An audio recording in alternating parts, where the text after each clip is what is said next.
그리고 이제 쓰기의 어떤 기본적인 지도 방안에 대해서 얘기를 해봤고, 교수학습의 학습 원리에 대해서 얘기를 좀 해보고 싶은데, 이거는 어떤 거랑 관련된 거냐면, 학생들이 실제로 쓰기를 배울 때 이런 환경이 조성되었으면 좋겠다, 이런 원리로 학생들을 가르쳤으면 좋겠다 라고 얘기를 할 수 있는데, 요즘에는 생태학적 관점에서의 글쓰기가 굉장히 떠오르고 있는 키워드거든요. 그래서 그거에 대해서 좀 얘기를 해보려고 해요.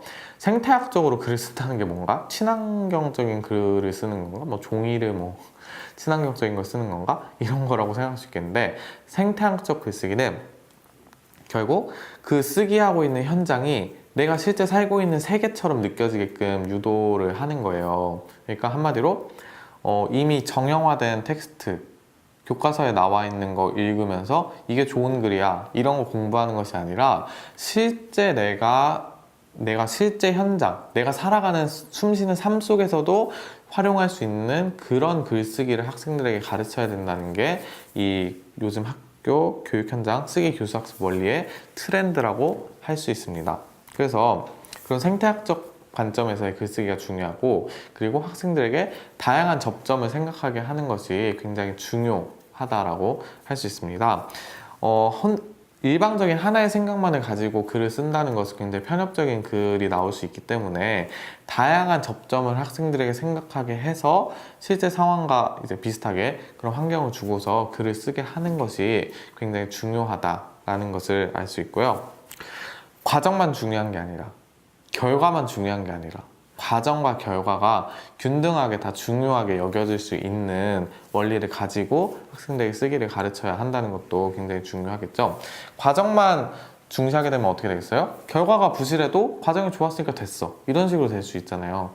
또 결과만 중시하면 얘가 어떤 생각으로 이 글을 써왔는지를 파악하기가 힘들겠죠. 그렇기 때문에 과정이랑 결과 둘 다 굉장히 중요하게 인식해야 되는 요소다라는 것을 알 수 있습니다.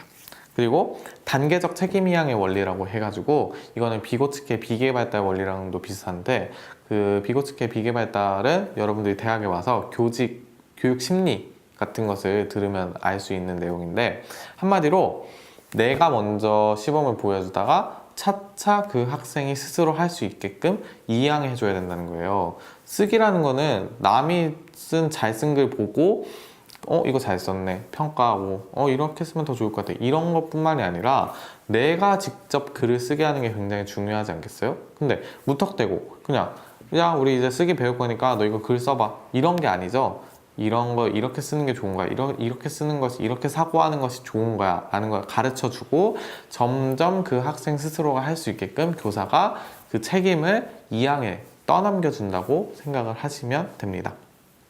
그리고 다면적 피드백의 원리가 있는데, 피드백을 그냥 맞춤법이 잘 맞았어, 띄어쓰기가 잘 맞았어, 이런 거에만서만 보는 게 아니라 쓰기를 하는 그 과정이 굉장히 좋았다 라든지, 이런 여러 가지 방면에서 피드백을 해주는 게 교수학습 원리에서 굉장히 중요하다라는 얘기를 할 수 있습니다. 그래서 교수학습 원리에서 첫 번째로 생태학적 교수학습에 기반해서 실제성을 가져야 된다라는 얘기를 했고, 두 번째로 다양한 접점에서 학생들이 글을 쓸 수 있게 가르쳐야 된다. 그리고 세 번째로 과정과 결과를 균형 있게 바라보게끔 해야 된다. 그리고 네 번째로 단계적으로 책임을 이행하게끔 해야 된다. 마지막 다섯 번째로 다면적으로 피드백을 교사가 해줄 수 있어야 된다. 이런 것이 쓰기 학습에서 가르쳐야 될 그 원리라고 얘기를 할 수 있습니다. 자, 그러면 실질적으로 이런 원리를 바탕으로 교수학습 방법이 무엇이 있냐를 좀 이제 얘기를 해보려고 해요. 쓰기에서 교수학습 방법으로는 이제 아까 얘기한 것처럼 형식주의 작문에서 기반해서 좋은 글을 갖다 놓고 모범 사례를 가지고 글을 쓰게 하는 교수학습 방법이 있을 수도 있지만, 최근에 이제 유행하는 트렌드는 뭐다? 학생들이 어떤 생각을 가지고 있는지 얘기하는 것, 그리고 생태학적인 관점에서 글을 쓰게 하는 것가 중요하기 때문에 워크숍 방식의 쓰기를 얘기할 수 있어요. 조를 짜서 한 편의 글을 다 같이 완성을 하게 되는 거죠. 이런 식으로 워크숍을 진행을 하게 되면 쓰기의 사회적인 면도 이해할 수 있게 되고, 그리고 쓰기가 인지주의적인 관점에서 봤을 때 다른 사람들은 어떤 생각으로 한 편의 글을 완성하는지 이런 것도 확인을 할 수 있게 되고, 그리고 워크숍이라는 관점 아래서 실제성을 가질 수도 있기 때문에 이러한 교수학습 방법 같은 것이 있다. 그 밖에도 여러 가지 교수학습 방법이 있을 텐데 대학에 와서 뭐 장문 교육론 같은 것을 들으면 알 수 있을 테니까 그런 부분에 대해서 관심을 가져보면 좋을 것 같습니다.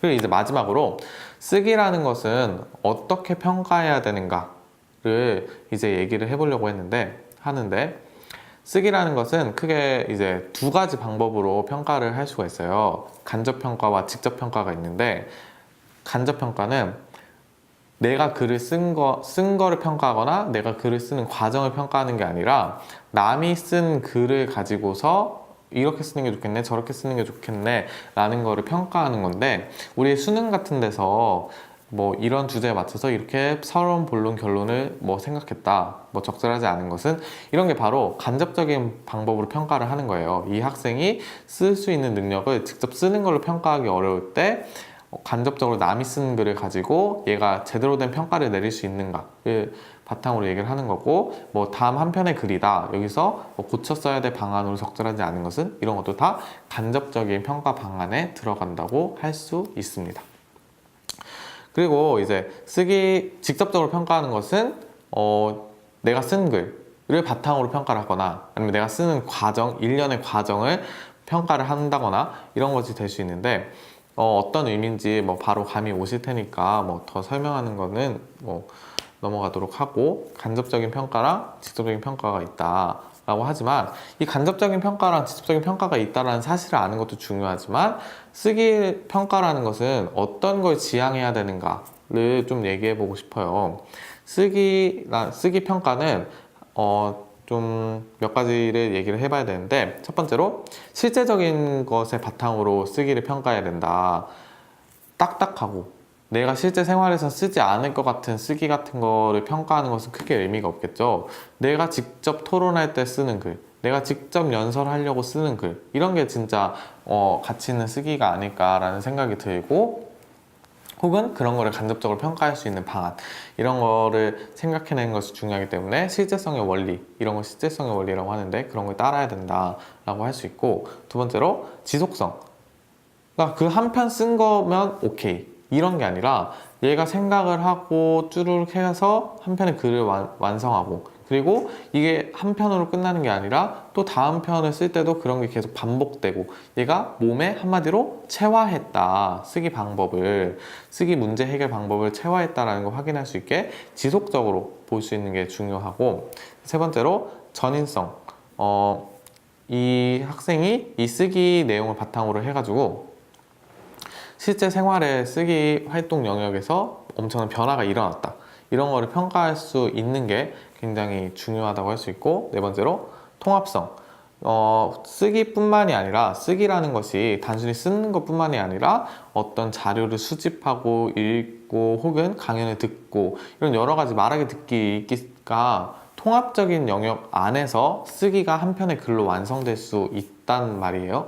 그렇기 때문에 그런 면에서 봤을 때 다른 영역과의 통합적인 관점에서 쓰기를 평가하는 것이 중요하다. 그래서 실제성의 원리, 지속성의 원리, 전인성의 원리, 그 다음에